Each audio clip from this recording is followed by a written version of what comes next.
Good morning. Dwayne here, Dry Creek Wrangler School, December 14th. Mom and I just got back last night from our trip down to Vegas and Cowboy Christmas, and so I'm getting caught up on business stuff this morning and emails and texts and making a video and just trying to get back in the swing of things. I tell you what, that Vegas that place is something else.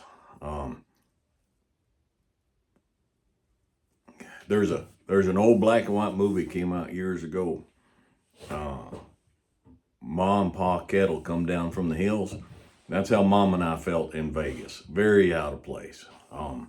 But we went and had interesting time and met a lot of nice folks. Came up and recognized me and came up and spoke some. They were very encouraging, said some very nice things, and I appreciate that. Sometimes it's just encouraging to know that what you're trying to do, you're actually accomplishing a little bit. And so I met a lot of nice folks, and on the way down, I got a call from a lady, and she contacted me on social media, and so she booked me on a podcast for Brad Leaf while we were there. He's based in Vegas, so we spent a day doing that, and very interesting time, very interesting conversation with him. Had a good time. We were supposed to set up, as we had talked for weeks in advance, with Rand's Hatters in their booth. We did a short Instagram, just a reel on the way down, letting folks know there would not be a booth and we wouldn't be set up at a booth. And I didn't give a reason why, because it wasn't my place to do so until he said something. But Brad, him and his wife, they're the owners of Rand's Hatters, and his father had passed away like the day before. And so they had to go back home, so they weren't able to be there. And Mom and I, we hesitated before going down. We're like, well, then why are we going? And we already had bookings, and the motel room for 3 nights was paid for. But Vegas didn't sound like our kind of place. And so we're like, but I felt like we should go. I said, well, we told a lot of folks that we would be there. We won't be able to be set up in one spot, but we should go. And I felt like we should.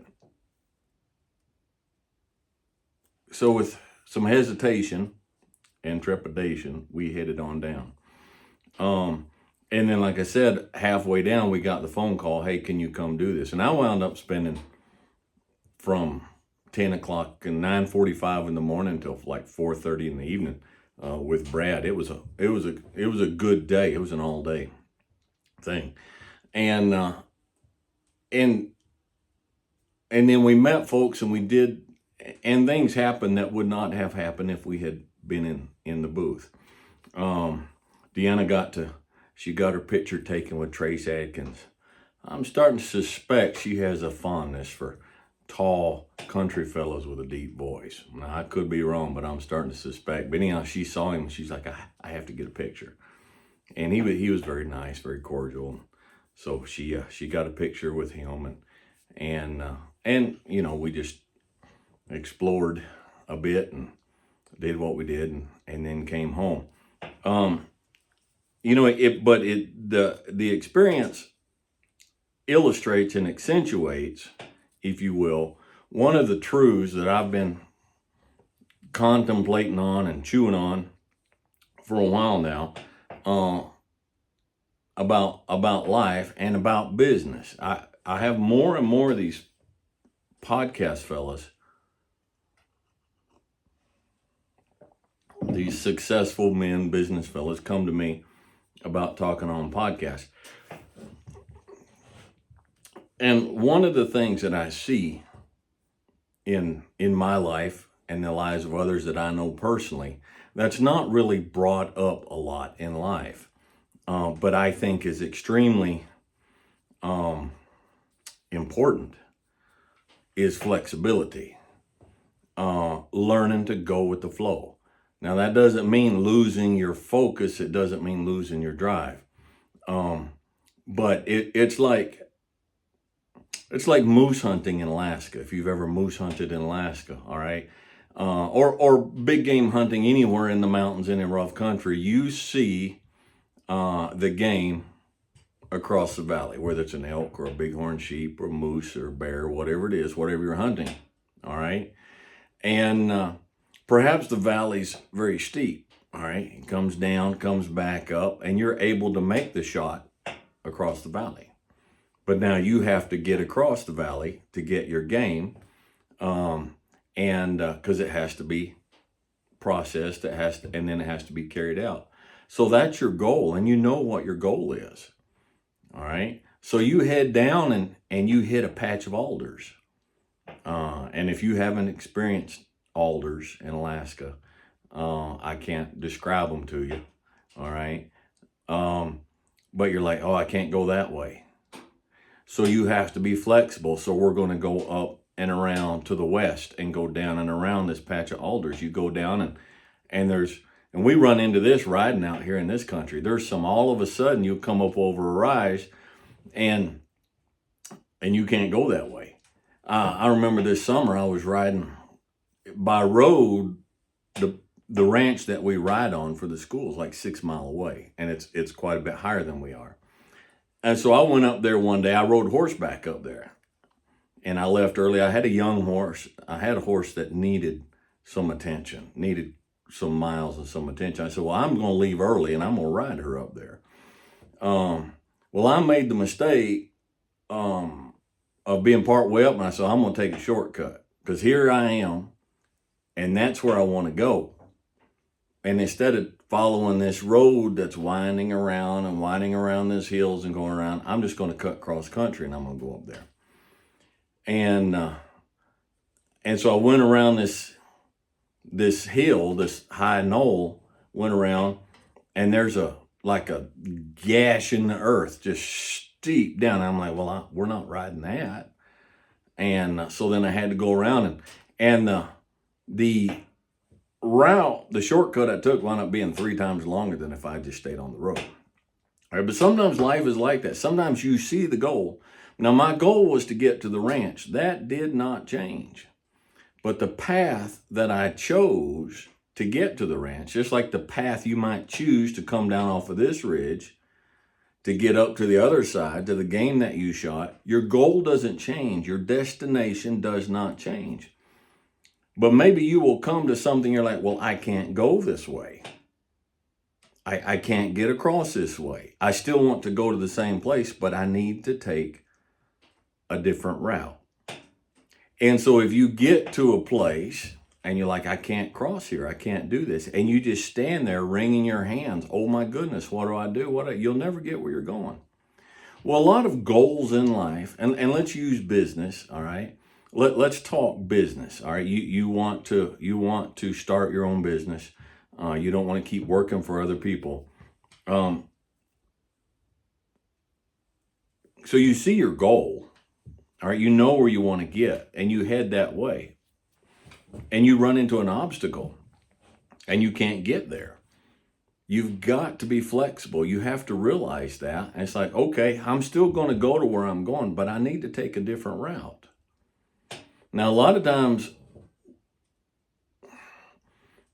in that journey to get to your destination, to be successful, whatever your definition of success is, and that's a whole nother subject, whatever you'll come to a place, and that barricade, that chasm, that ravine, that patch of alders that is in front of you is you. Because in the journey to get there, you're going to discover things about yourself that you never realized before. And you're going to discover this isn't really me. I'm not good at this. I thought this was one of my strengths, but I really bite at this. Okay. And then you come along and you realize it's like, man, I never realized, but I'm pretty good at this side of things. Maybe I need to focus at this side of things. And so you have that flexibility, and so you can change. You don't change your destination, but sometimes you change the path that you use to get to your destination. You want to get from here. We wanted to get from here to Vegas. Well, we had several routes we could take, and we chose the route based on mountain passes, the weather forecast. We want to get from here to there, but there's several different routes to get from here to there. You don't have to go this route, okay? You don't have to borrow a ton of money, and you don't have to buy a bunch of condominiums, and you don't have to do this, you don't have to do that, because your definition of success might turn out to be different, and your path might be different, okay? And so that's just something. So our goal was to go to Vegas. Now, we thought we were going to go to Vegas, and we were going to set up in the booth with Brad and his family and the bunch there. And that's what we were going to spend the week doing. That changed. And so instead of saying, well, we're not going to Vegas for business, for work, we said, well, it's going to look different than what we expected. But our destination is we're still going to Vegas for business, for work. But we don't know what that means. And so then we wound up on this podcast with Brad Lee, and it was a fascinating conversation. I expect it to be out here before too long. I'm not sure. But it was the flexibility, not giving up on our destination and the goal, but accepting the flexibility of we're going to go a different route, and it's going to look different than what we expected. You have to do that with your horse. I have to do that all the time with horses. I got a couple videos out there about the horse that we sold before we left Tennessee, named Tank. All right, I won't go through all that again, but that's what we had to do with him. When I started out, he showed signs, his attitude and the way he thought and everything. I thought, well, this is what he is, so this is the direction. My goal is to get him to here. So I started out on a path to get him to there, but I had to realize after a while, this is not the right path. This is not what this horse needs. My destination, my end goal is the same, but I'm going to take a different path. All right. And sometimes you'll get a horse and you think that horse is spooky. He's scary. It's amazing how many people will get a horse they don't know. And when the horse is reactive, they'll say, well, this horse has been abused. I don't know the background of this horse, but obviously this horse has been abused. So what I need to do is I just need to love and pet on this horse. You know, a lot of times the horse hasn't been abused. The horse has been spoiled. And so you got to come to the point where you say, you know what, my end goal hasn't changed. I want a partnership with a good, dependable horse that I can trust and count on. That's my goal, has been from the start. But now as I work with this horse, I realize I need to take a different path, because now I've headed down this hill to get up the other side, and I get down the bottom of the ravine down there, and there's no crossing to get across the whitewater boulder strewn river that's down here. I got to go up where it's a little more narrow and there's rocks that I can cross. I'm still going to come back down to where I originally headed for, but I have to take a different route. This horse is not abused. This horse is just spoiled and kind of disrespectful. So I got to go a different route. And there's a lot of things in life that require flexibility. But there's a lot of people in life that can't be flexible. Why? Well, one of the reasons people can't be flexible is pride. To be flexible, you got to have a little bit of humility. You say, this path I chose was the wrong path. I was wrong. And so I need to find out what is right, and I need to go right. All right? And sometimes it's fear. Because sometimes when you realize that you've taken the wrong path, you have to backtrack. And let me tell you, when you're headed down off a steep mountain slope and you get way down there and then you realize that was the wrong path and you can't get across down there, it's pretty daunting to turn around and look and go back uphill up that slope. So you can go down the ridge and cross and come back up, or, whatever it is. But you've got to have some flexibility in life. All right. Husbands and wives, relationships, you thought this was the path to go to make the relationship right. And it's not working. Your end goal is still the same, to make the relationship right. But now maybe you have to have some flexibility. And you have to say, you know what? Maybe I need to go about this a bit different. You had your first child and you're like, I know all there is to know about raising children. It's amazing how many people out there who've never had children before know everything there is to know about how to raise children. So you start raising your child and you wind up at they're 3 years old and you've got a complete monster. And you love your child. No question there. You love your child, but you don't like your child. And let me tell you, that's way more common than people realize. There's a lot of people out there that they love their children, but they don't really like their children because their children are not really likable. It's not the child's fault. Okay, it's not the child's fault. Everything that we thought we knew about raising children to get the destination of getting the child up to what they should be as an adult, we took the wrong path. We just took the wrong path.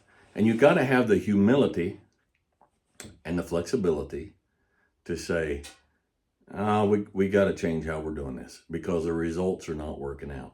The definition of insanity is doing the same thing over and over and over and over and over again, the same way, and getting the same results. I don't think I said that quite right. Expecting different results, okay? So have some flexibility, all right? So we had some flexibility. We headed home. We pulled out Monday and headed home, and we got to Utah. We got to Yuba City in Utah. Spent the night, was going to get up and leave the next morning, and I had caught a bad stomach bug. And I was in no shape to travel. And so I'm like, we'll just stay here another night and I'll just rest during the day. We'll get this settled and then we'll head home. The plan was to get up, to leave, and to go, and this was our schedule. Our schedule is subject to change. Ain't no point in getting twisted about it. We change the school every year. We change something about the school every year. Because every year we do an inventory and we're like, what's working and what's not working? And let's change it. Let's change what needs to be changed, but let's do so without losing our original destination. Okay? All right. I don't know if that helps you or not. Fella sent me a box of 2 boxes of Cuban cigars just before I headed out to Vegas. So I put them in the humidor. I don't know a lot about Cuban cigars. It was funny. Brad Lee and I down there, he's a cigar smoker, but he's pretty much predominantly Cuban cigars. And so a lot of the main cigars that I smoke, a lot of them he wasn't familiar with. He didn't know. But he started talking about Cuban cigars, and I don't know. But these are Hoyo de Monterrey, Havana, Siri La Hoyo. I don't know what any of that means. But this is what we're having today, and this is what we're trying. And so I want to, Mike, appreciate the generosity, man. Appreciate the cigar. And maybe tomorrow I'll try one out of the other box. It's a Cohiba, box of Cohibas. And yeah, they came from Cuba, and they have all the holograms and stickers and everything. They're not counterfeit. They're the real deal. So anyhow, there you go. I don't guess I have anything else. I just wanted to stop in and say hi and talk to y'all for a minute. And so be logical, be reasonable, be safe, and have fun. And we'll catch you guys next time.